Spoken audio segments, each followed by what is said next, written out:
I've had the opportunity to literally work with directors that came out of the shadow programs, and they're directing an episode. I've worked with veteran directors, and I've worked with directors that come out of stunts, editorial. So it's quite fascinating, as a DP, that I get to see the process from so many people. And Mm, it's not a right or wrong way of doing it. It's just a matter of knowing what your superpower is. mm. And then to not only knowing your superpower, but it's also know your weakness, and being able to check your ego.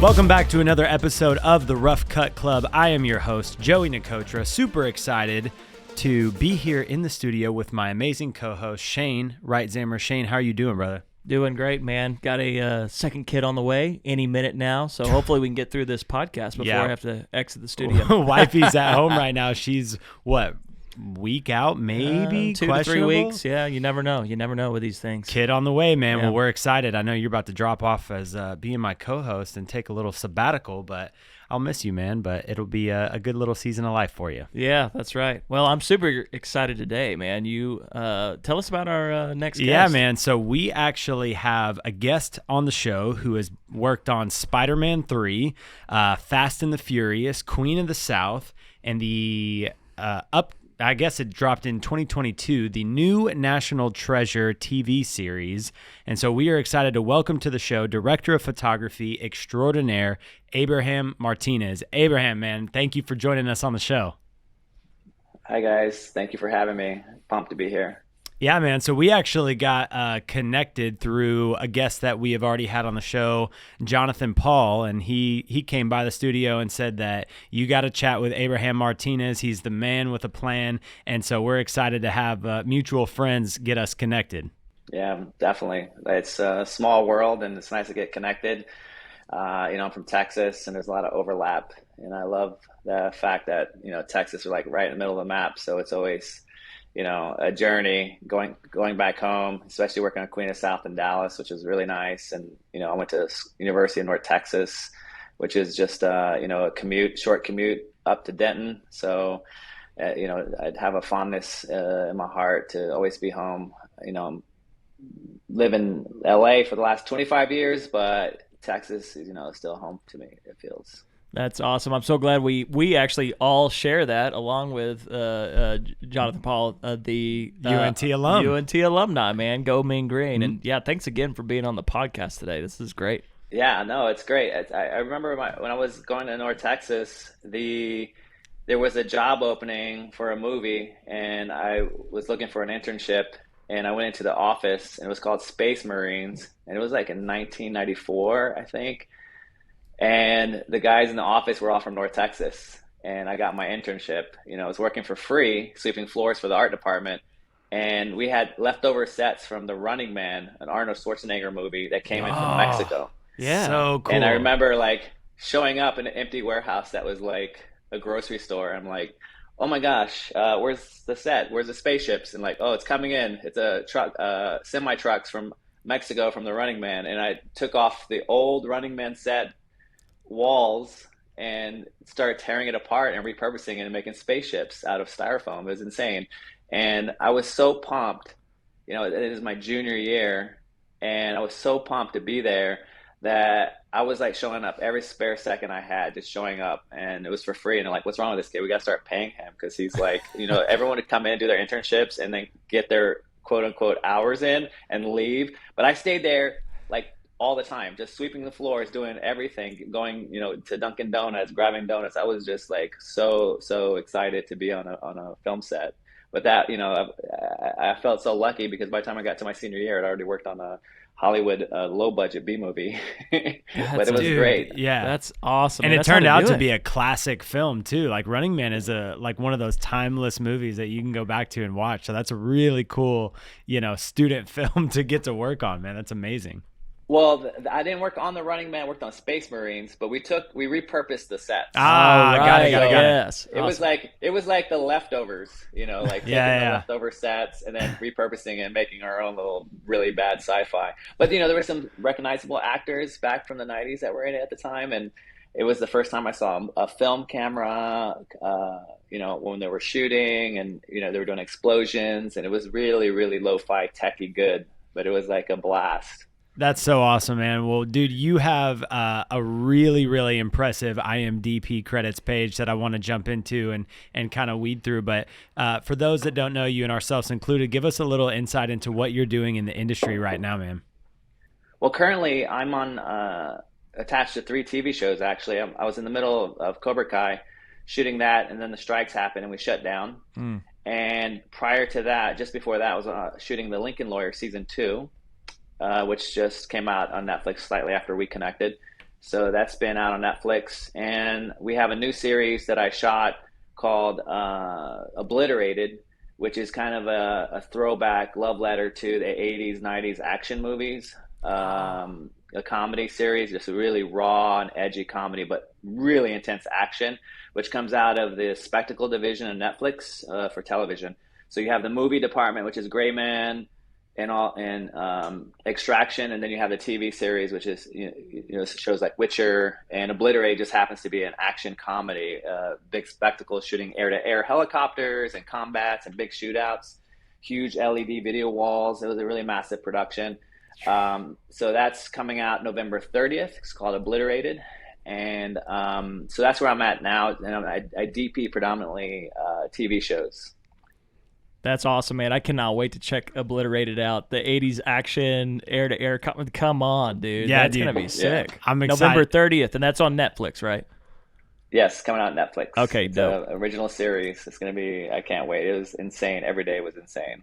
Oh, we got to dive into Yeah, that. I know, That's and exciting. I got some questions for you too on just how you shoot on LED volume. You know what? This will be a great opportunity to segue into that, man. You mentioned that you shot on the volume walls for the Obliterated and doing those. So I'm curious, as a DP, how you approach working in those environments, because LED video production is something that hasn't been around incredibly long, and the tech is evolving really rapidly. So I'm curious, like, as a director of photography, what are some really important things that you want to make sure that you have on set, or that you're doing to ensure that you have a successful production when working in a volume studio?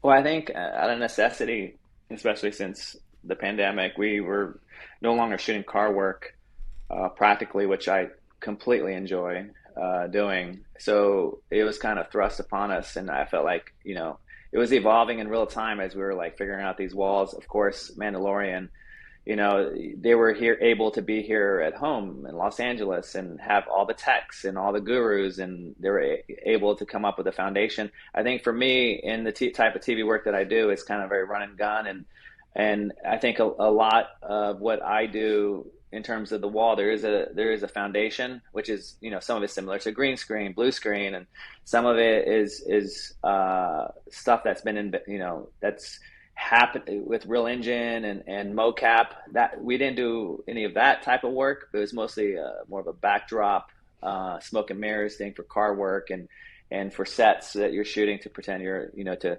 cheat that you're in Morocco.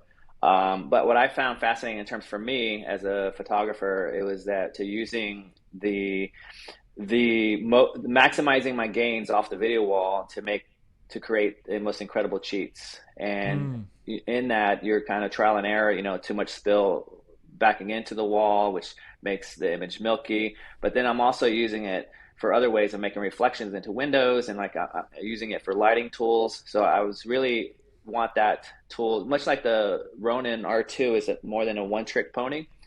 You can use it on the crane, you can use it in gimbal mode, you can rig it on speed rail, you could put it underneath a lift. That's how I see video walls. So I was suspending them, hanging them outside practical buildings, doing day for night, using some of the panels for lights, taking pictures with my phone sometimes of real quick sets that we'll never get again, or with my Fuji camera, and then tossing it up on a wall and doing inserts on the wall. So I just really wanted to maximize the use of these video walls. So production, because it's very expensive to rent, and if you can figure out how to use it to save production time on the calendar. So it's been a lot of time savings to use the wall. I'm currently testing on this downtime, some with my son, 16, with motion cap, where he wants to get a suit, and I've been really learning a lot from him because he's done some motion capture work on his own with Real Engine, creating something in our home. So it's but now I think things are leveled off. There's a lot of classes and workshops that you can take, and I highly encourage everyone to get the foundation down. But it all changes so fast. There can be a new video wall coming out next year, so you got to really stay on top of it. Amongst all the cameras we have to keep track of as well. Yeah, and I feel like one of the really important things when working in a volume studio, even more so than normal, is the storyboarding component, because you're constantly moving the background. You want to make sure that you have all of how your talent has to be turned and the props like a car and whatnot to get all of your coverage. So when you go into a volume production or you're putting panels up, what does your prep process look like to make sure that you have all of the coverage that you need and you have a good plan for your day? That is huge. That's probably like half the battle, because you're right. It's with Obliterated, I went out and shot the plates before we started production, so that took up a lot of time, stitching the plates and trying to figure out the angles for every room, because we shot in a penthouse. So you had to really figure out your point of view.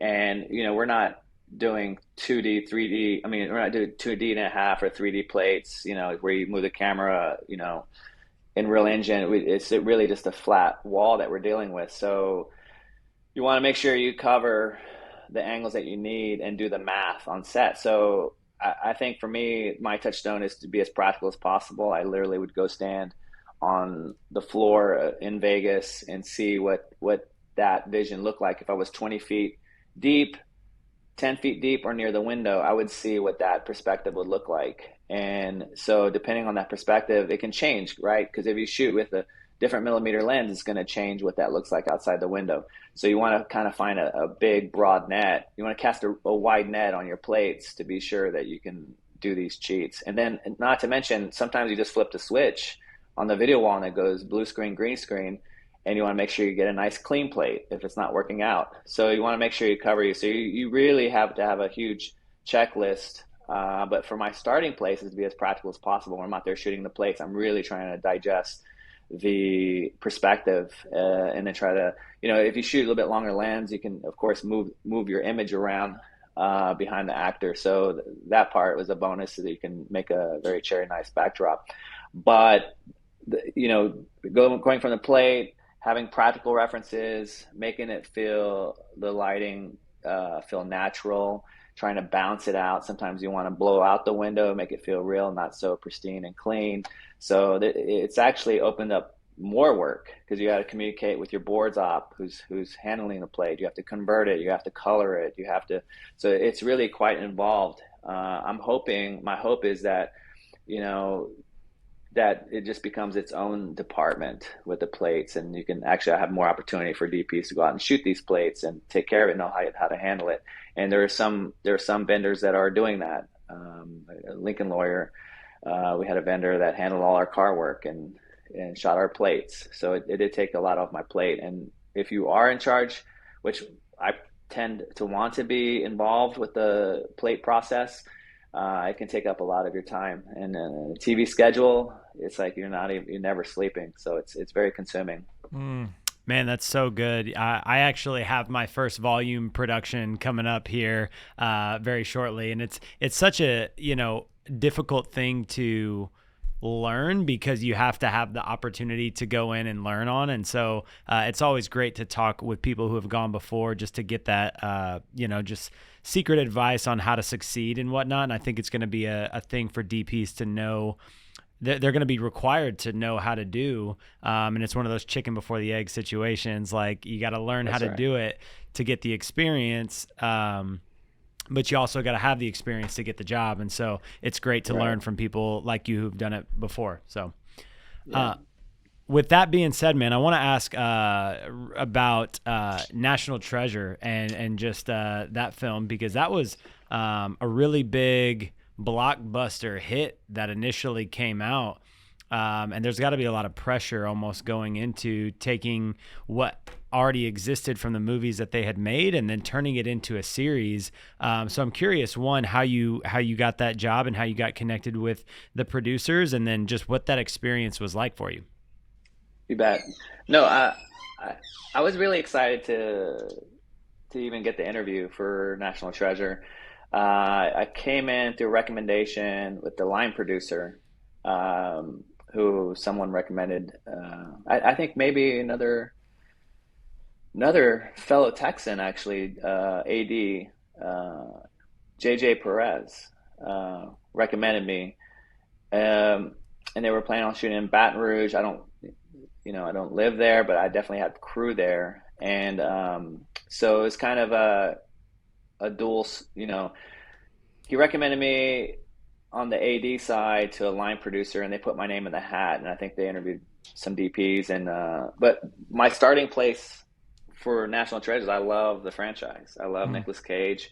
I love treasure hunting, and I feel like for me as a filmmaker, camera person, is like that's a explorer. That's an explorer's job. I've done jobs in the Amazon. I've done jobs all throughout South America, Central America, China,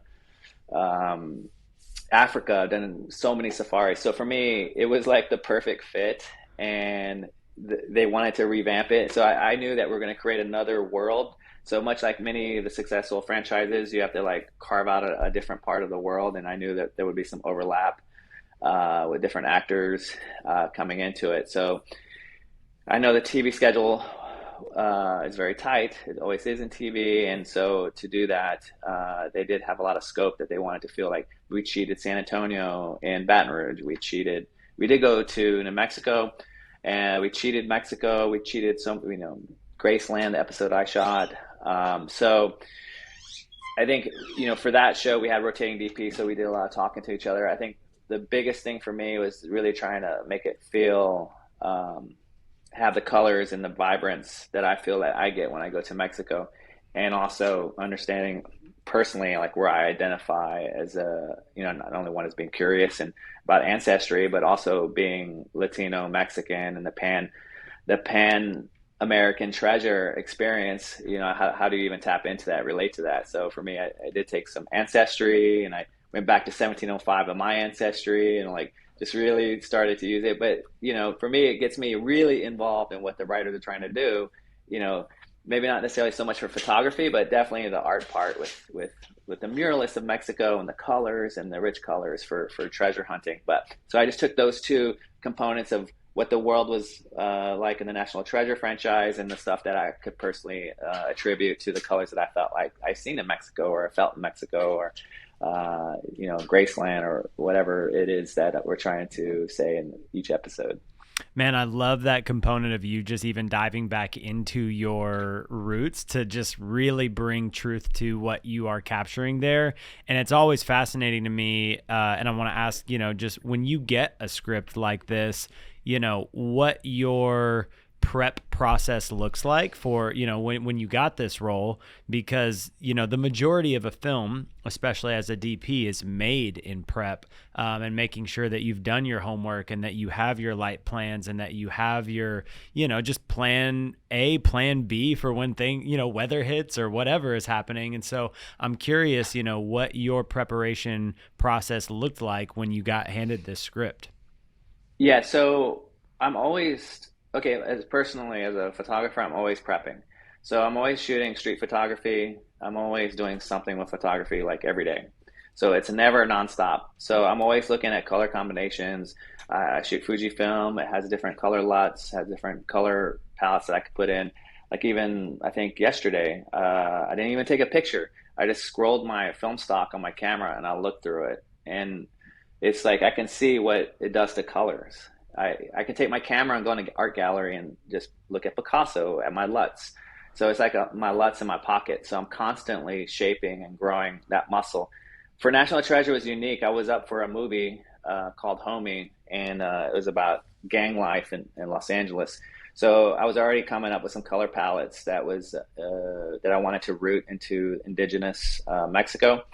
for the gangs and that exploration. So in the prep process, I think the core of it's painting and my photography. So that's kind of my baseline. So I'm always, my wife's a painter, so I'm always studying painting and learning, different techniques in painting, which is very slow. I just don't have the patience for it. That's why I do photography. So when National Treasure or Obliterated or Lincoln Lawyer, I immediately start diving into what the color palette for. In the case of Lincoln Lawyer, was the previous season. There was a lot of browns. There's a lot of maroon, magenta, ocean blue, and so I knew that that was kind of the baseline. National Treasure, I knew that it was gold, but I didn't want Mexico to feel yellow. So I knew that I didn't want to make it feel like the stereotypical Hollywood way of seeing Mexico, because that's not how I experience it. And I still shoot in Mexico quite often. So for me, I'm always kind of keeping hot, ready to pivot. So I keep it very, very broad with my street photography. I'm constantly testing. And so, but when I read the script, it's interesting for me because I've done Cobra Kai, which had ties to Karate Kid, then Lincoln Lawyer, which has ties to Lincoln Lawyer movie. I've done National Treasure, has ties. So it's kind of like I'm in this strange place because my background is working on movies. So as a camera assistant, I thought I'd be working on movies. Then we have Peak TV, and now I'm off to the races shooting television. Still harken back to my love for movies. So everything I try to do is to figure out, like on Cobra Kai, who worked on Cobra Kai? My friends. I'm sorry, who worked on Karate Kid? My friends who worked on Karate Kid. Like Alan Disler worked on Karate Kid as an AC, and I call him up, ask him about lenses, and I'm like Cobra Kai shooting, so I can figure out what lenses they're using. Then the director on Obliterate shows me True Lies with the helicopter coming up to the window. And then I said, who worked on that? Jimmy Miro, like one of my mentors. He was there during that scene, so I asked them how they did it. So that was one of the benefits coming through this slow rise through the camera department, is that I met so many people working on these big budget movies that actually worked on a lot of the movies that I reference. So I try to use my own photography as a reference, and then I try to figure out which direction we're going. If they're talking about 80s, 90s blockbusters, then I'm referencing True Lies, I'm referencing Die Hard. And for Cobra Kai, it's kind of a little bit of a mashup to the modern time, but still throwing back. I still have the same lenses that they use on Karate Kid on Cobra Kai right now, currently. But I'm also using an Alexa 35, which is a very soft sensor, and it has better highlights, and it has like a really great fit to the film stocks. And I'm still testing. I mean, I'm going to go shoot a roll of film with a 35 millimeter. I'm going to take my Fuji camera, and I'm going to take the Alexa, and I'm going to try to mimic, because there's always the thing about DaVinci Resolve is like so many new plugins that are coming out, and a lot of times even my colorists have to stay on top of it, but I want to stay on top of it. So I'm constantly trying to grow in the color space and technology, video walls, the Ronin, DJI 4D. Like I'm always trying to stay on top of it. So you're right, it's multi-layered to being ready, constantly trying to see what technology is out there. How do I bend and tweak the technology to what's not intended to being used for? So that's the time you can take risks in doing tests. So when you're on set, it's like $1,000 a minute. It can be very expensive, and you don't want to test it on company time. So a lot of times I take my big camera and shoot tests all the time on the sidelines, thinking about my next show. So it's always ongoing. When I was on National Treasure, I was testing for Obliterated. When I was on Queen of South, I was testing for The Shy or 61st Street. I'm always constantly testing. That is a masterclass right there from Abraham Martinez. That is awesome. I think we all need to hear that level of prep, and then just proactiveness to be ready for the next project, right? Like while you're in the middle of one, he's prepping for the next one. And the color thing with the Fuji film, I love that, man. I'm not a DP, so I'm disconnected more from the camera world. But how cool is that he holds up the camera and looks through the film stock? That's sick. I love your dedication. And I think, too, to say, you're taking these projects. What I love what you're talking about is, Cobra Kai, Karate Kid, Lincoln Lawyer. You've kind of got this reference that you're paying homage to, right? And you got the network to ask, but then you're bringing your own style as an artist with the colors and the spectrums that you're bringing in, man, and it's evident in your work. Anyways, I just applaud you with that Yeah, process. well said. Yeah, Yeah. with the is there any kind of process you can talk about? So, I direct and produce commercials work, some small narrative stuff.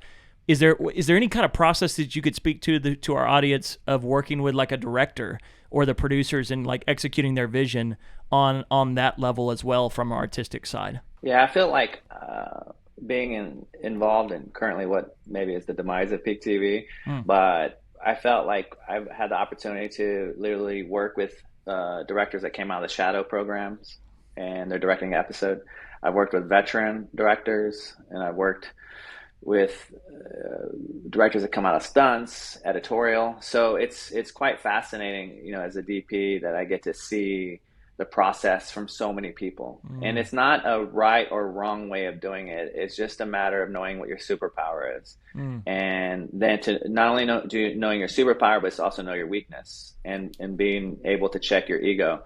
So for editorial, I learned so much from the editorial, the directors that come out of editorial, or stunts, or someone that's an actor. I learned so much from the actor turn director Mm. part. And it's such a great collaboration, because to me, the camera is an actor. Mm. So I felt like so relatable to the actor directors. And it's to me one of the best collaborations that I get the opportunity of doing. Because for me to dive deeper, because what I feel as a camera is I try to dive as deep as I can into even backstory, or even into putting a heart into the camera. And I think that's what actors do too. They try to flesh it out. And that's what I try to do with the camera, because the camera stands in the gap for the audience to feel.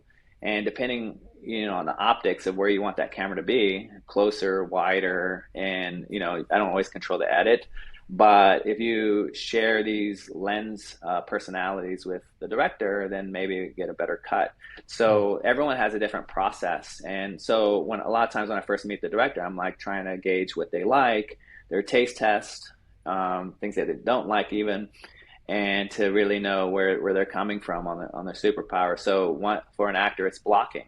So we try to make the most dynamic blocking, or the most interesting blocking, and give it life and eject life into it, rather than just straight cuts of people just talking, talking, talking. So for stunts, same thing, shooting stunts and just feeling so liberated to work with someone that's come out of stunts and learning so much, so I can apply what I learned in stunts to the one who's an actor, and the one who's acting in editorial. And so it just really weaves a really malleable giftings that I get to glean off of so many different directors. So I would say, knowing what your weaknesses are, this is what I want to work on. I think most of the time I'm really working on my weaknesses as a DP, because I lean into my strengths, which are habitual. So framing, I have camera operators, so I have to have a level of trust Mm. and communicate how I like the framing, so I don't get to do it myself, other than lining it up and shooting. But to hold the camera and frame is like the best feeling in the world. But in terms of directing, I think the biggest bulk of it, which you probably hear all the time, is you prep as much as you can because you're visualizing it. Then you flesh, and then you let go of your plans, because you're looking for magic at that point. Mm. And then magic's coming from actors, magic's coming from camera, or even a dolly grip. Mm. So it's really to be open. And so as prep as much as you can. I prep everything. Like if I haven't prep for this podcast, but if I do an interview on Zoom, I'm pre-visualizing who I'm talking to. Like Yeah. I'm literally like thinking of the people I'm talking to on the Zoom, and like just really using the thing is like we're all in this together as creative people. Mm. And the camera's not rolling all the time, Mm. but if you have a habitual life in the prep mode, then you're using your imagination. Like a lot of times I have furniture in my head, I have cars, I have like so much, but it only comes together when I read a script. Mm. So it's like there's so much imagination happening, but once you get a script or a book, it aligns into your imagination, and you actually get to see, well, is the couch by the window, or is the couch, is there two lamps or one lamp? Like you can just go on, and by then when you're designing a set, you're like already figuring out like the curtains or the shears. Like you really get to go swing by the set decorator's office. You swing by a production designer, and you really get to change things. Well, I want this window. We can't afford the window. Well, just give me some sheer curtains. Just make a hole in the wall. It'll look like a window.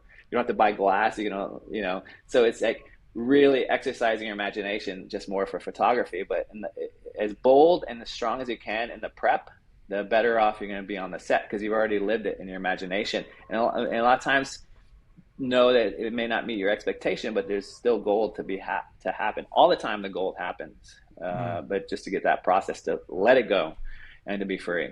Man, I love that. I love the focus on prep, but then, like as you said, letting go and let the magic happen, and it comes from all departments. That is so true. You brought something up that I'd love to touch on. You saying, being the DP, but you have a camera operator. I know, like some people choose, and Joey's nodding over here because I know he loves to cam op his stuff as well as he DPs.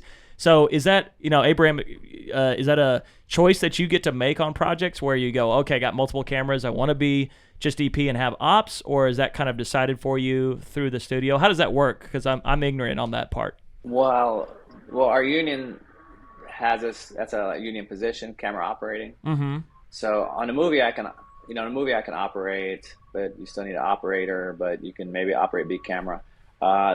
In reality, TV moves at such a fast pace. I just don't have time to operate really, and quite often I'm one step ahead. So I'm already talking to the next set, like pre-lighting in the kitchen. So the operator can work out the moves and get kind of run the set, in terms of what's happening with his camera and B camera and his or her camera.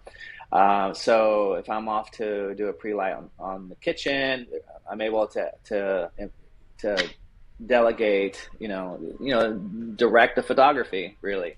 So that seems to be the speed part of things, is to delegate, and that's why you want to have people. You want to surround yourself with people who you trust that maybe have the same sensibility, or maybe come from the same place as me. A lot of the people I work with did come through the big movie food chain. But when I was working on Spider-Man 3 as a camera assistant, we weren't like we were shooting like a page and a half a day or something. It was like something super slow, but very, very intense and very high pressured and stressful. But in TV, it is stressful, but for me, speed is very exciting, and there is a certain kind of energy that goes with it. So we have, it's a union position, and I use it as a collaborative team so we can make our days and get the shots that we need for our director. Yeah, and even as a DP, I think that the big factor for me in wanting to operate or not is whether there's multiple cameras that I have to be watching. And so if I have the choice to, or really the luxury of there just being one camera, and production can move slow enough, then I do like to be the one in charge of, all the nuances of the framing. But if there are multiple cameras in play, then I find when I get into post and I was operating and DPing at the same time, and my B cam, I don't want to say that it always suffers, but there's things that I would have changed if I was living behind the monitor, which is something that I've had to learn.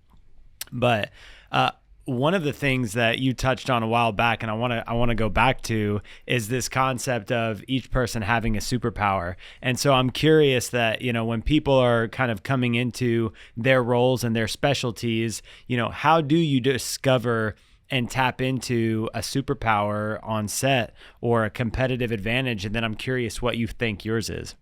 Well, I definitely know what mine is. It's because I came up to the camera department from loader all the way, to operator, to DP, to assistant.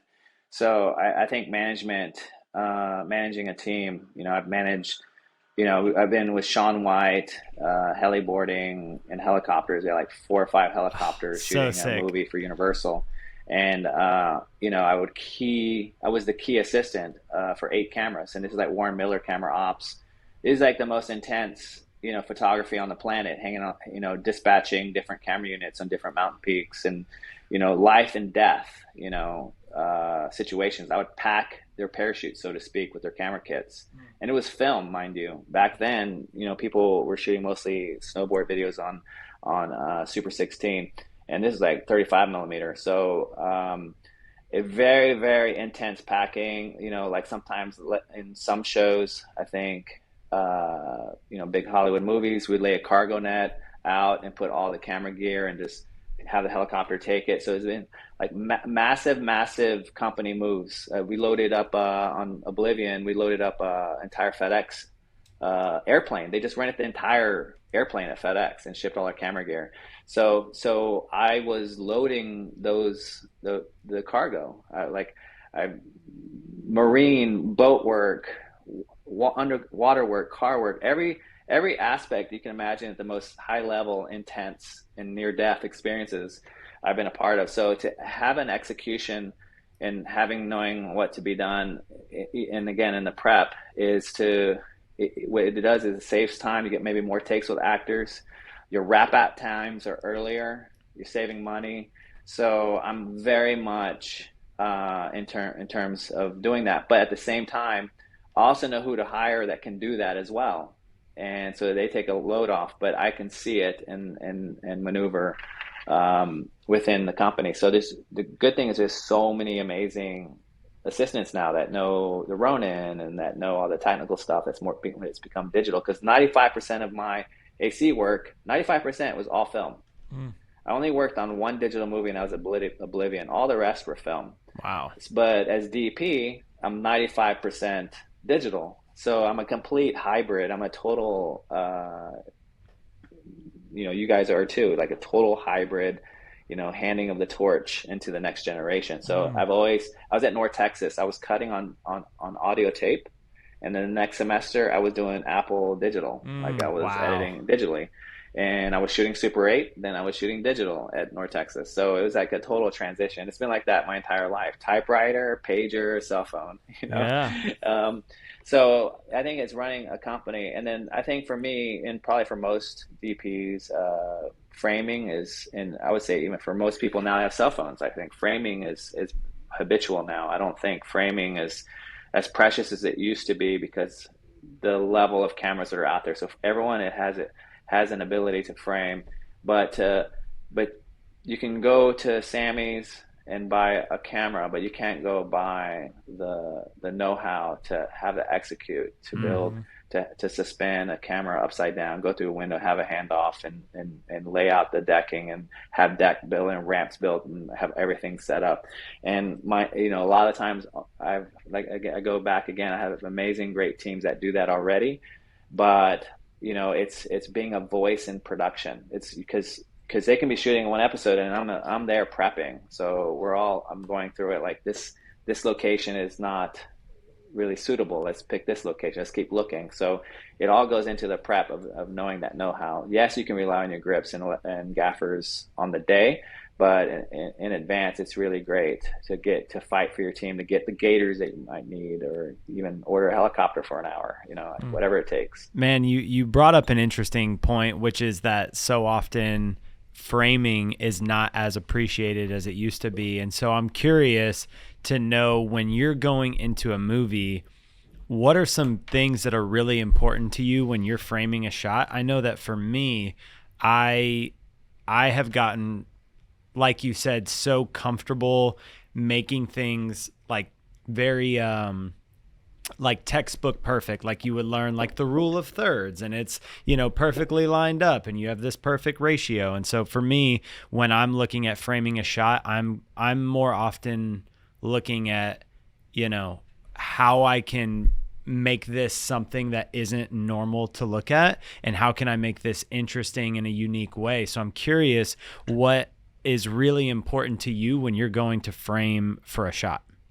No, that's a great question. I think, yeah, you know, framing, it's an ongoing process. It is, you have framing where the corners land and the symmetry, and you have this. But I think for me, there's so many more layers as a DP, of course, with the lighting, but it's a growth when you see like a Spielberg shot, or you see how, maybe the movie from the 50s of how they were shooting.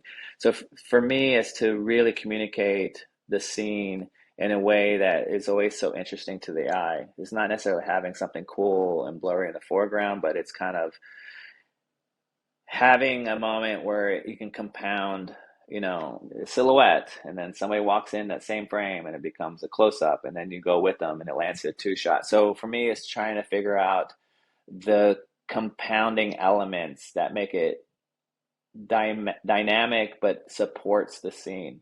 And to me, for every artist is a different way of conveying that. I think a lot of the work you do see for me currently is that I do come from, like, I'm heavy handed in the stills photography part and speed.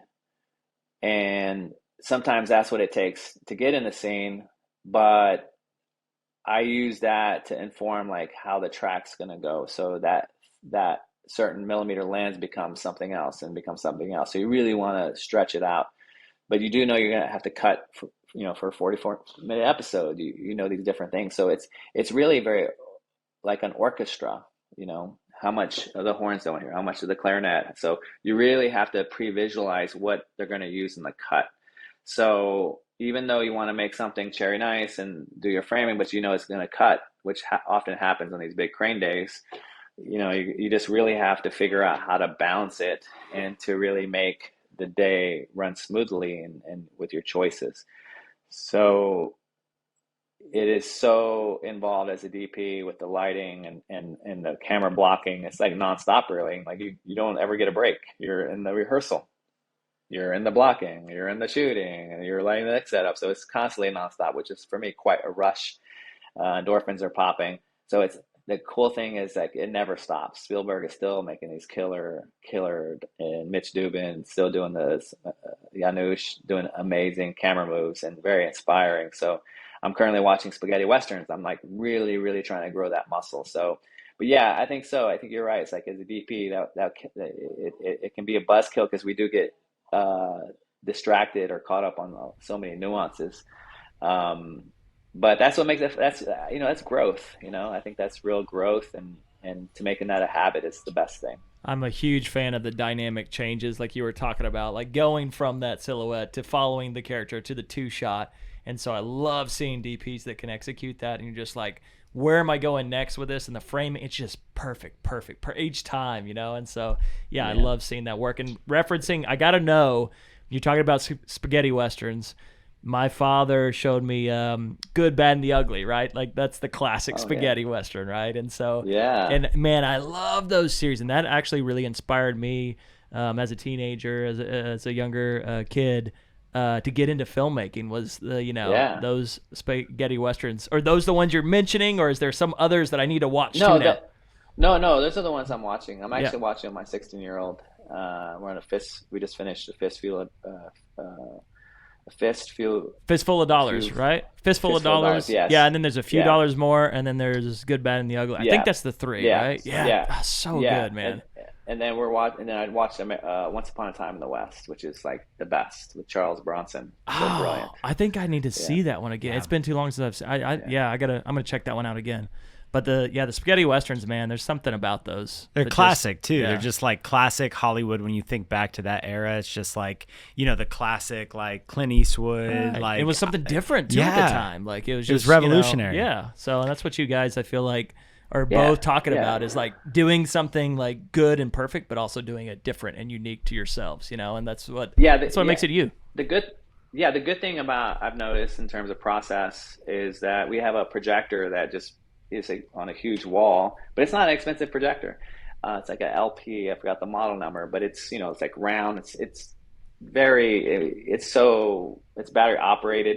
But what I like about it is, unless you're really focused on color and like grain, you're looking at all that, it does have loss. But what it does in the experience of framing, it gives you a big picture. It makes it super immersive to feel the frame, because in terms of camera movement, that's timeless. Those shots. Maybe the pacing gets cut out a lot nowadays with the slow pace, but the camera movement is timeless, and that's, I think, the gleaning point. Naturally the film stocks are no longer. You can definitely mimic, and even if you don't know much about color, you can get a great colorist. You can mimic that color palette. But in terms of the movement, the camera movement, and if you're watching on your phone and your iPad or even your television, putting on a projector is very tactile, and that's, that's the experience that you can really grow, especially like if you haven't seen it in a while and you really notice your process and your growth. It's a really great barometer to be like, oh my gosh, I can see what they needed to do this shot and I want to do this. And yeah, I think it's super, that's what I'm super pumped about, other than FPV drones. Those are Yeah, like, I yeah, go spaghetti westerns, FPV drones, like Yeah. two that's different the sides next there. excitement. Yeah. Yeah, I'm Dude. adding I'm adding projectors to my Christmas list now. Yeah. I gotta start experiencing it. I love that, Dude, man. well, and it's just the traditional way that cinema was Right. experienced. And so Right. it's Correct. so funny, like thinking now in the digital age, like we're always tapping back into, the original mediums that film was created in. And it's so insane to think that they got so many pieces right early on with just even projectors and shooting in film and even like the spaghetti westerns, like just and even like the early stuff, like Singing in the Rain, like these timeless movies that were like Yeah. on the early days of film. Like there's so many things that they got right that we're trying to rediscover and relearn nowadays. And I love just even the projector piece of how you experience the movie changes the way that you're able to study it. That's so fascinating. Can I derail us for a second? I gotta know, Joey, I don't even know if I know your take on this, but Yeah. you guys as DPs, Abraham, how do you feel about all of this 9:16 vertical video, less of a frame for you to be able to watch, because people are consuming their media that way, right? Like, as you mentioned, you made a great point. You're like, they're watching on your phone or your iPad. It's convenient, right? It's convenient that we can watch, but it also changes the viewer experience. But what's your feeling about vertical Well, video? well, you got me on fresh because I shot my first commercial just barely a little over a week ago in that format, and it Wow. was kind of mind-boggling. When I was driving home after we wrapped, I'm like, I just like often you like, after we do a long shoot, you're framing is like you're trying to drive home, and you're like, I'm on the curb, it's like, Mr. Robot framing days, like. I couldn't even drive home. I had to like detune myself. But no, I just shot my first video that way, and I was like afterwards just thinking the whole time, about that vertical crop. And I'm not a fan of it, but it was quite a learning curve for me to think that way. So Yeah, for me it has its place right. in the branding world. So it's not too much of a bother. I think I can do it every now and then, but we do it sometimes on insert shots for the phones, and I literally have a black magic camera. I just have sideways with the monitor, and the actor just holds it themselves. So, Mm. yeah, it's kind of. I don't think it's the best ratio, but the ratios are things are really really wild now in TV. 4:3, different ratios. Sometimes I'm shooting anamorphic on Lincoln Lore. We shot anamorphic for a day. Same thing with Queen of the South, and I'm changing from 4K to 4.6 to 2K. I just shift all around in different formats, but knowing our native output, just making it safe for that. I'm stabilizing, so I'm open going to 8K. I stabilize with that 4K output. So it's constantly just becoming another one of those different frames that I just have to be in mind, just more diverse, Yeah, the wild, wild west of filmmaking nowadays, right? Because Yeah. it's like all the pretty different much. aspect ratios. Yeah, and for me, I think that it really depends on what you're shooting, because I like when I'm watching a movie and it's in a 2:3:9 aspect ratio, like there's something about that viewing experience that I really enjoy and appreciate. And if I'm consuming something on Instagram, like it's one thing, but just with traditional movies, I think that there's a magic about the horizontal landscape aspect ratio. But not always are you filming movies. If you're filming small talking head commercials or promos or whatever, then if the intended medium is for social media, then I think it makes sense. But anything outside of that, there is a magic to a 16:9 or a 2:3:9. But even photography, we've experienced vertical photography for years, and that has never derailed us or made us feel weird when we look at a portrait photo. And so I think that it's I think video is finally catching up to aspect ratio that has been traditionally consumed in photography for years, and so it's an exciting new medium that we get to explore, but it's really only new for video, not for photo, and video is just moving photos. So it's I think we're finally catching up to just how stuff has been consumed in photography for a long time. It's an interesting perspective. Yeah, I get that. On the note of photography, you've brought up the street photography that you've done, and I want to dive into that for a second.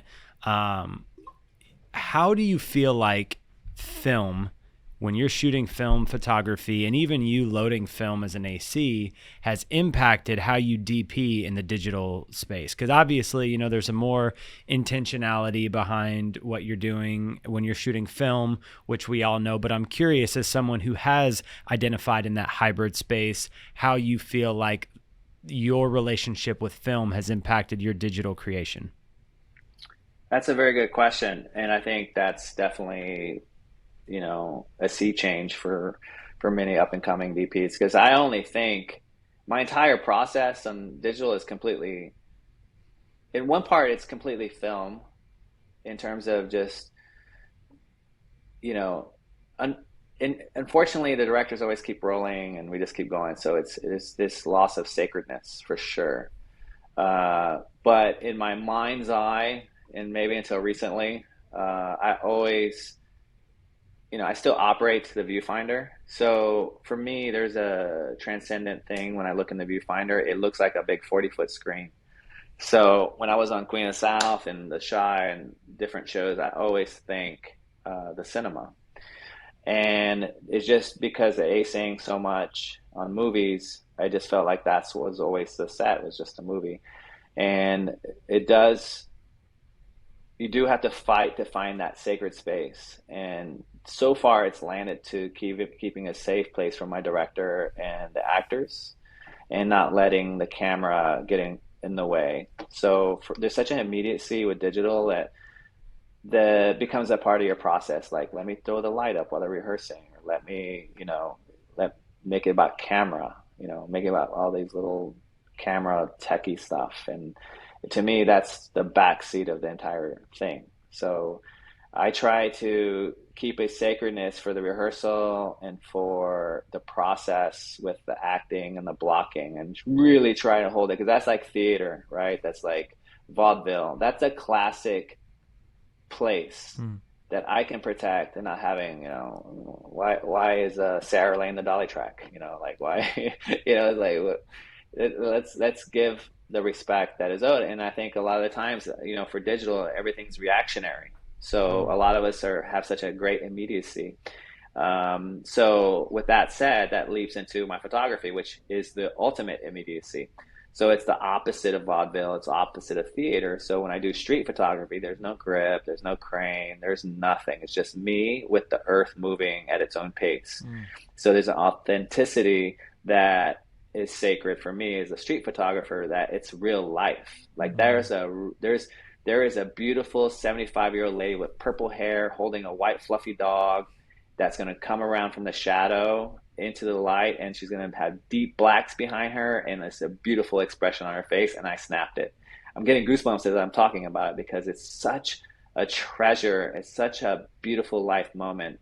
And what it does for me is, it's how do we manage background? How do we manage the set? How do I build a 40 by negative solid on 2 cranes to get that deep black on my film set, like I did on National Treasure? Like, it informs me so much. Where's the sun coming on that building that's hitting the glass, that's hitting the set? Like, it gives me all the math in real life, in real time. So not only am I doing color notes, I'm doing time of day notes. I'm doing and having this huge rush, because the actor can go do theater without me and the camera and grips and electric and everybody. I can go do street photography without any actors and just be as authentic as possible. Like, I have to time out my footsteps and and just get the shot. After I get the shot, and then it's up. They know, I outed myself, but it just keeps going. It's nonstop, and it's an incredible rush. So it gives me language to how I did Lincoln Lawyer or how I do any of my shows. I show up an hour early to set because a lot of times I can rearrange furniture, make adjustments to the set along with the art team because it is a union job. But I show up early. I do my street photography then because basically what it did mostly was it changed my idea of the director's finder. Immediately I kind of go through all the sets. Even on Lincoln Lawyer, I would go through on the tech scout or the first look scouts, and I would go take a ton of photographs, and I kind of know where it fits into the story. And a lot of times the camera operators are like-minded. They're already finding, how about this shot over here? And I already took so many street shots that I already kind of knew in a sense that, this is where we're going to do our establishing shot, but, together we can collaborate. So for me, doing the director's finder is become less because I've already gone through with my LUT and my street photography technique on set. So I just treat every set like a street photographer. And furthermore, I now do my son taught me how to 3D scan with my phone. So I 3D scan the sets. I can move up into space and look at everything from different angles if I need to. And it just kind of helps me with lighting or just to communicate things. Dude, I love how you describe just the magic of street photography and the authenticity component of it. It's inspiring just hearing that as a DP. And I love to, and I don't want to quickly rush past this, but even the keeping the rehearsal sacred piece, that is such a good, wholesome reminder even for me, because so often we're behind on set and we're trying to catch up and the director is trying to block the shot, and we have people pre-lighting, when the blocking isn't even 100% set. And even if where a light is going to be, there's something to really even just showing that respect to the actors. And I think that that's something that DPs oftentimes lose sight of, is that they are performing a super vulnerable art where they're pulling emotion from deep within themselves, and they're trying to work with a director who they may be intimidated by. And when you have a million people moving around them and you're not showing that respect for them and their craft and prioritizing your own, it's just a good reminder to give them that respect to work. And I thought that was a super, super profound thing that you said. Yeah.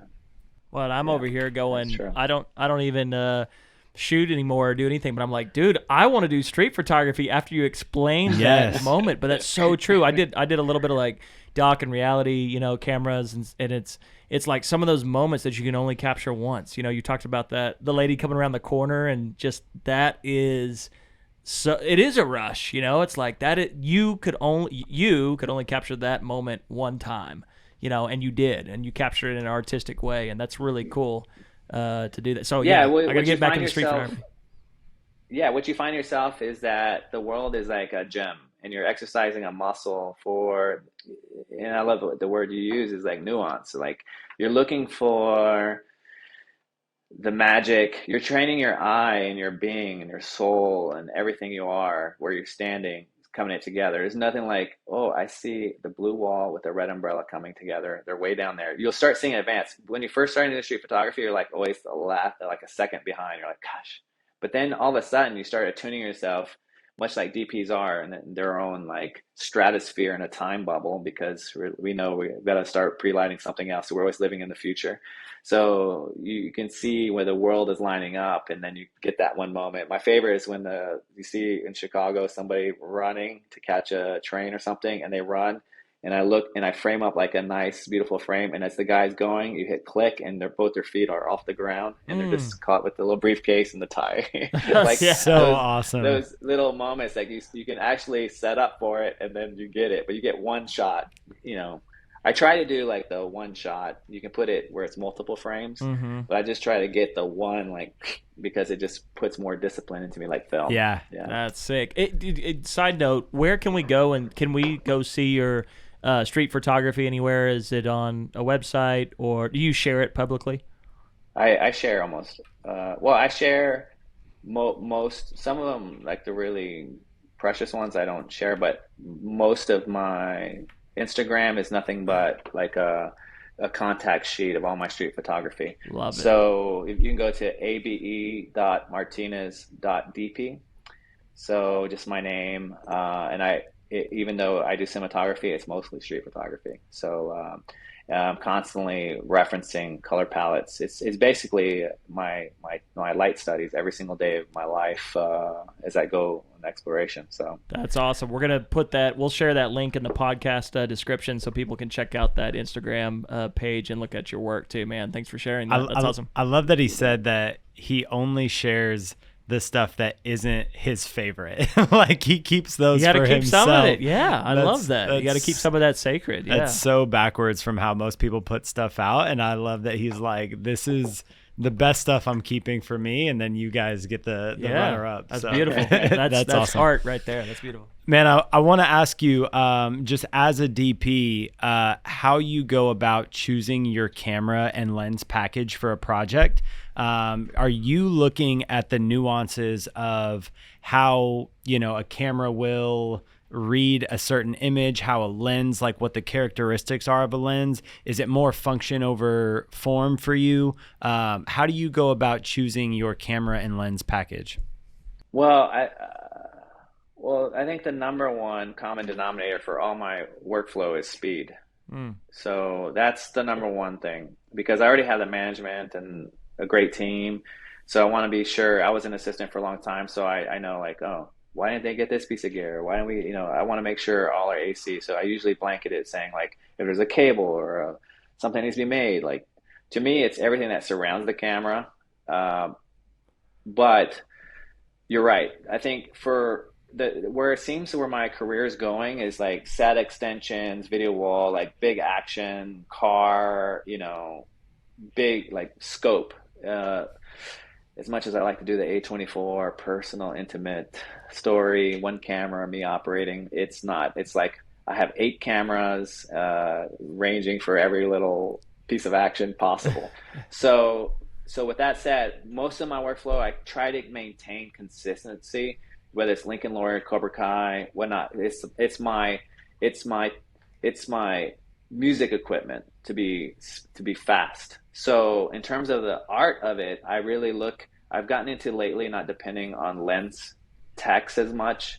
So I'm really going into because I used to work at NPS. I think you might be familiar with them. Yeah. In college, I got a job there, and Joe Loomis was the first guy to start teaching me lenses. I would throw all these lenses on projectors. I really didn't know what I was looking at, but I learned a lot. And then I went to New York and learned under Guido lenses.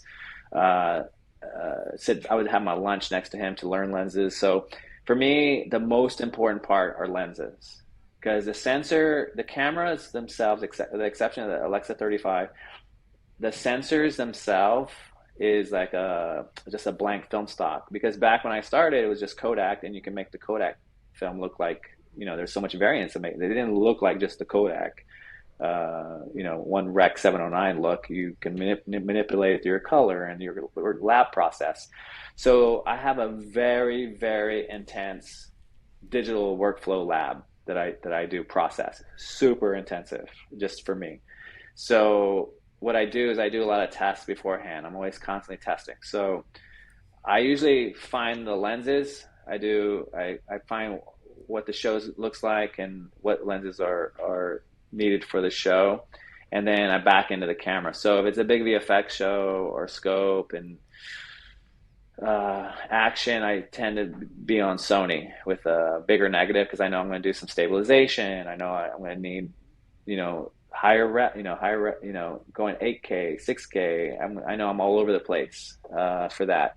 If it's a show, currently I'm on Cobra Kai, I'm Alexa 35 because I felt it had a smoother, softer sensor and better color retention, and it was a better fit for the image. Even though we don't want to make it look like Karate Kid, I think they should have some sort of ghost of Karate Kid. So it just had a little smoother, less polished, less digital look. So that was what I'm aiming for Cobra Kai season 6. But it starts to me with the lenses and the feel that I want to get. So mostly I shoot with Panavision. Lincoln Lawyer was ingenue lenses. but most of the time it's Panavision. And the reason why it's Panavision is because I'm very attuned. It's kind of like you're on a date. You're in a relationship with their lens system, their technology. I was in AC for so long with Panavision, so I'm getting to know. In fact, I have a Panavision mount coming in for my Fuji camera, and I'm going to go to Panavision and put up all my lenses from Cobra Kai onto my Fuji camera, and there's my date. So I'll be rolling with that for a few days. So I'm constantly testing that, and then I drop it into my color system, into Airy reference tool or Fuji Studio X, and I just go in and really, really tear apart the negative in my Fuji camera. It doesn't matter because the digital is digital raw. I need to know how to manipulate the color, how to fine tune. There's a lot of things that are missed in digital that you don't have in film, like halation and certain type of the way that the light reflects in the barrel or off the gate. So I'm trying to mimic a lot of that or create things in a way on set while I'm lighting. So I'm really between those two, but on the shorthand, I shoot Blackmagic as complementary cameras. I shoot Blackmagic with my Alexa 35. With Sony lineup, I do FX3, FX6, and Sony Venices. So I have the full lineup. So on Obliterate, we had 8 cameras. I had 3 full-time camera teams, and Queen of South, I had also 3 full camera teams and a Ronin Tech. So it's a very, very heavy camera. I mean, we take up half a Panavision with all the carts in the bay. So on Cobra Kai currently, I have 3 Blackmagics pocket cameras. One's always built on a RS3. One is handheld mode that has everything taken off on a chest pack for combat fighting. And then I have another Blackmagic that's rigging for different rigging techniques. And then all the rest are like Alexa 35s. And my colorists match that. So I'm currently looking at the DJI 4D. So I feel like it's never nonstop. Like I'm looking at that camera now in terms of just trying to be really, really free. I love the freedom, but there's not really freedom. It's like a ton of like tech work to be involved of how to make it lighter. And so, but to me, it's to have the spirit of the frame, just to be floating and free, and you don't have that. You have a bunch of hardware and it gets heavy. So I got to wear a ready rig. And so it's massive, so many things to think about when you're picking a camera. How's it gonna fit in the Ronin? What if we're anamorphic? What if it's too heavy? So you got to really do the math. Thankfully, I was an assistant and kind of have it, figured out roughly. But the AC's definitely pushed the ball a bit further. Man, I could sit here and talk to you for like 4 hours, dude. This is just so good. I'm forgetting my questions even because I'm just so enwrapped in everything that you're saying, man. This is amazing, for real. I want to be respectful of time, and so before we get to our final 5, I got one last question for you, man. And if you could boil it down to the up and coming DP who is trying to make a name for themselves, there's so much competition right now in that role. What do you feel like really sets apart DPs right now, and is one area that you feel like is being overlooked by those on the come up that those who are coming behind you can learn from and take note of? I feel like right now there's when I was coming through film, there was not some, like, upward mobility wasn't very fast. I mean, from the time when I was a prep tech at MPS to the time I was DP was like many, many, many years. So I knew, for me, in my experiences, which I feel like everyone has different experiences to DP, for me, is the course of time, like where you want to be at the end of this road. And there's so many moving parts, like being in the union and having pension. But then, I felt like on Lincoln Lawyer, in the office, there was somebody I worked with in the office 13 years ago on Big Love, and now I'm a DP. So having your time, having your core people that are, I think, to throw something that's tangible for everybody that won't have the same experience as me working on Spider-Man or Django or whatever. It's to be around people that are like-minded in terms of your art, that are supportive, and that are going to go the distance, to have a long game as well. and have a shorthand. So having your team go through the course of time, because a lot of those people maybe branch off and maybe they're working at, I don't know, Leo Burnett or something with the agency and have a company and they start hiring you. So you're able to do the work you want to do in the commercial world. But it's basically having a foundation of people around you that mentor you one step ahead, people that you're mentoring behind you. And what I found for the many upcoming DPs now, maybe even like up to 10 years ago, that when Red came out a lot in 5D, a lot of guys were doing their own color, and I felt like I'm so intense on color now, but that's because that was my weak spot. And now I finally got to a place where I can do it. But when I first started shooting, I wasn't doing color. I don't even download cards. Even when I shoot street photography, I just buy a new card. I know it's so silly. I just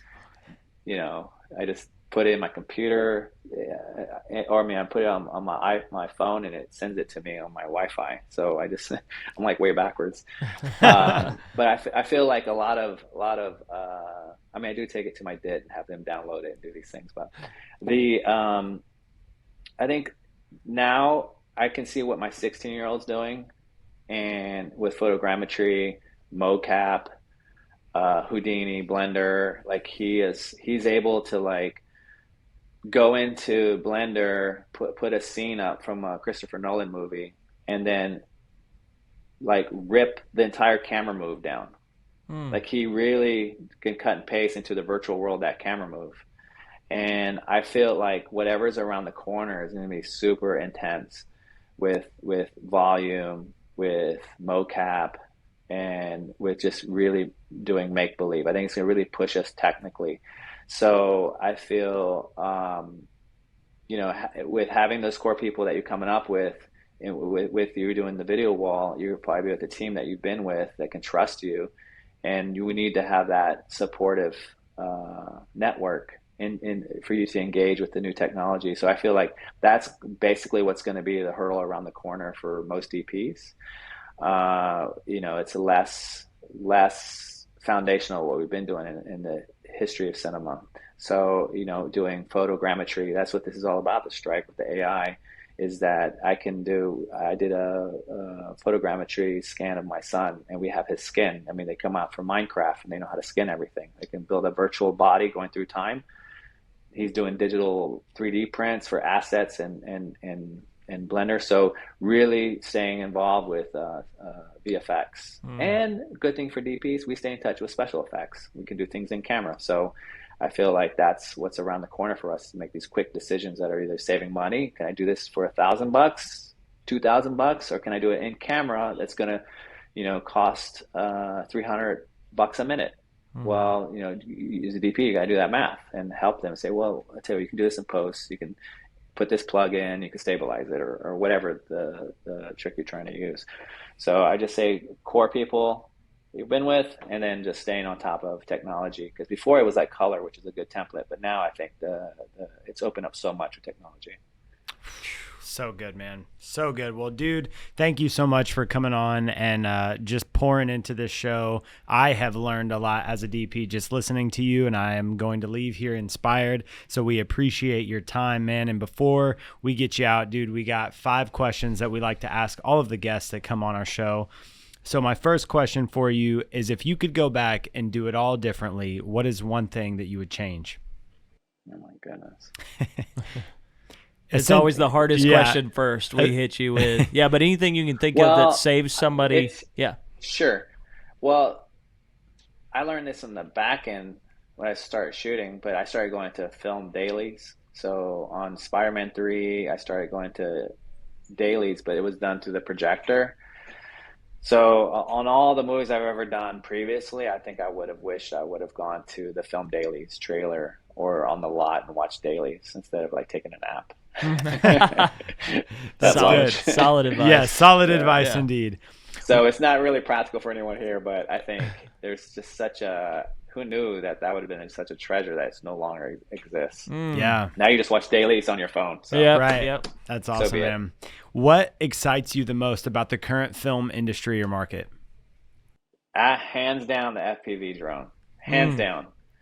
That tool, much like when the 5D came out and put the camera into filmmakers' hands, I think the FPV drone See, we got very drone, like people were just using, house hunters and just using these drones and just because they have it, which is great. But then now it's kind of like overkill. Like you're looking at it like, oh, you know. But if you can use the drone where it doesn't feel like the drone, I think there's going to be so much magic to be had because even now, I don't fly it. My son does, and we go out and do like this is the 30-foot crane package, and I give him all the cues, and he does a 30-foot crane move or we do a 50-foot crane move or 85-foot crane move, and to make it not feel like it's a drone. Tracking shots, following shots. Like we're doing everything that you would normally do with Steadicam or Ronin on Mm. the FPV.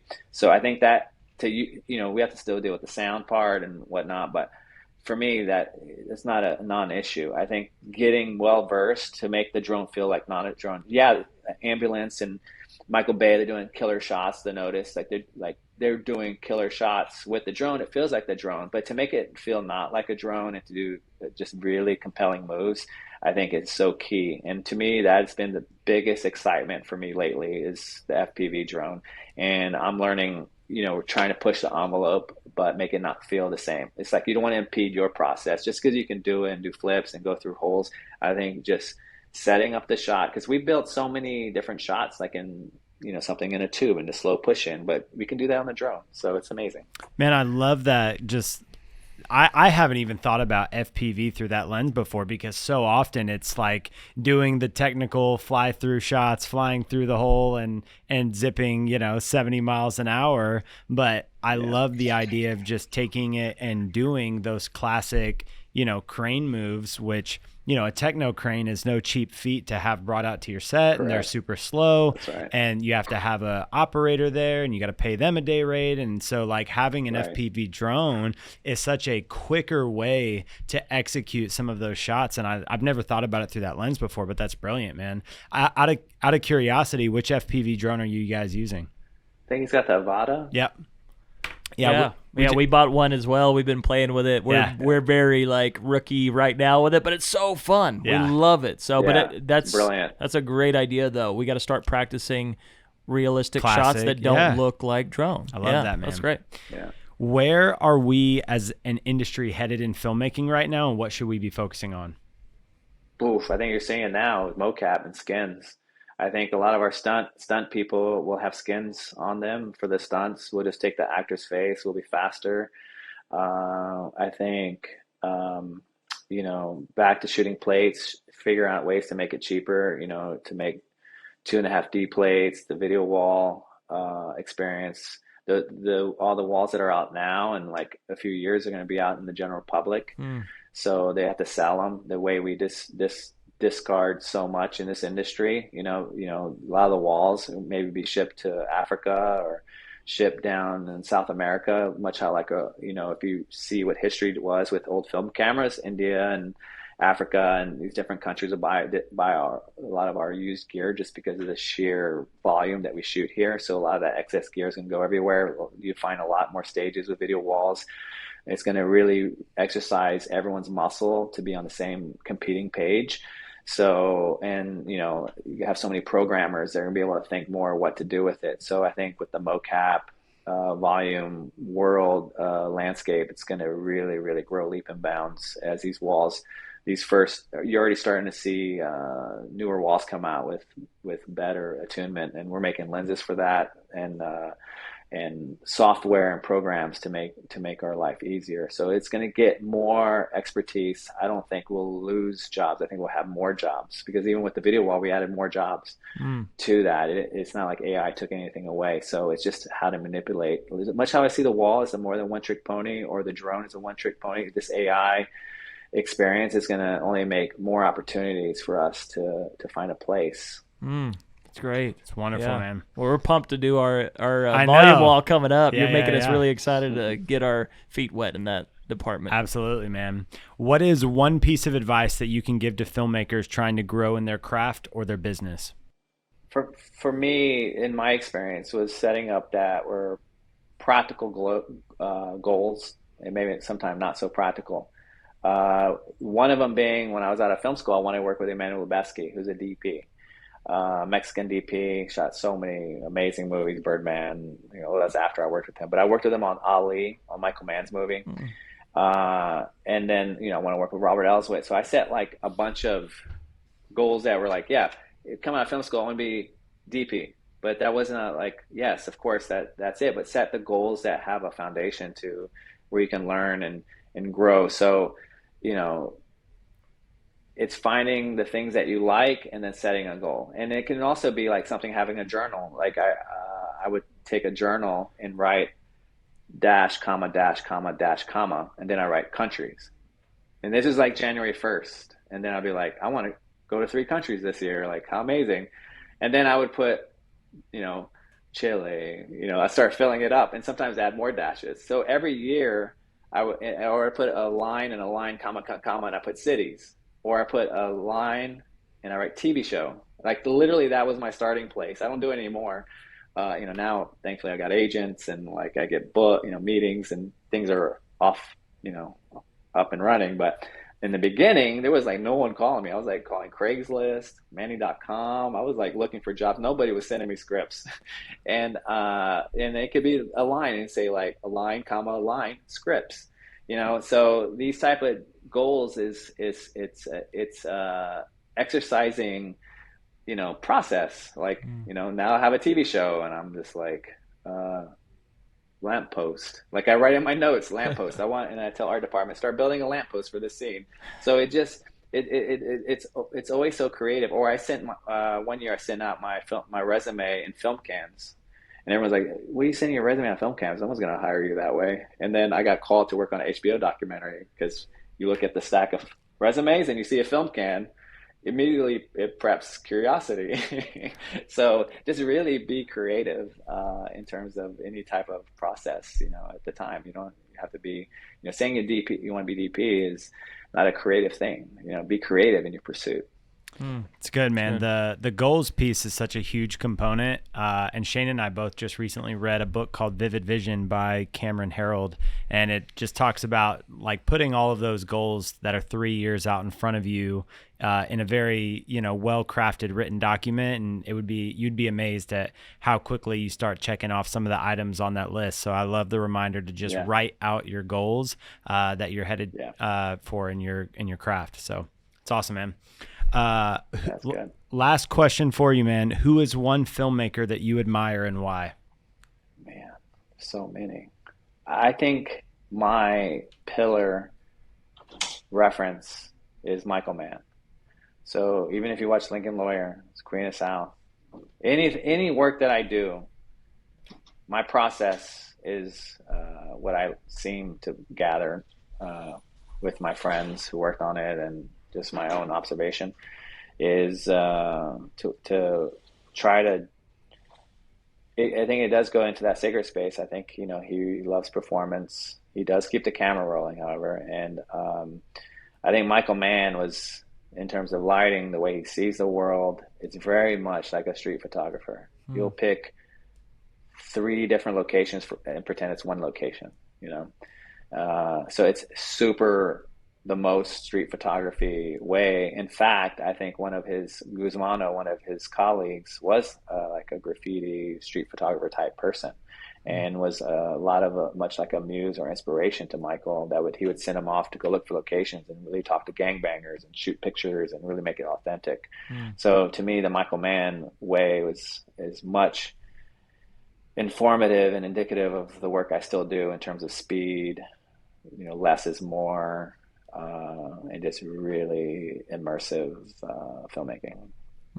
Man, you are a wealth of knowledge and inspiration, man. We are very grateful to have had you on the show. I love all of your insight into the filmmaking industry. I'm super excited to see what films you continue to make, man. And we just want to thank you again for being on the show and sharing your wisdom, knowledge, and expertise.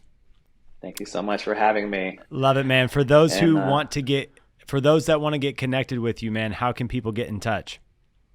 It's only Instagram, abe.martinez.dp, director of photography.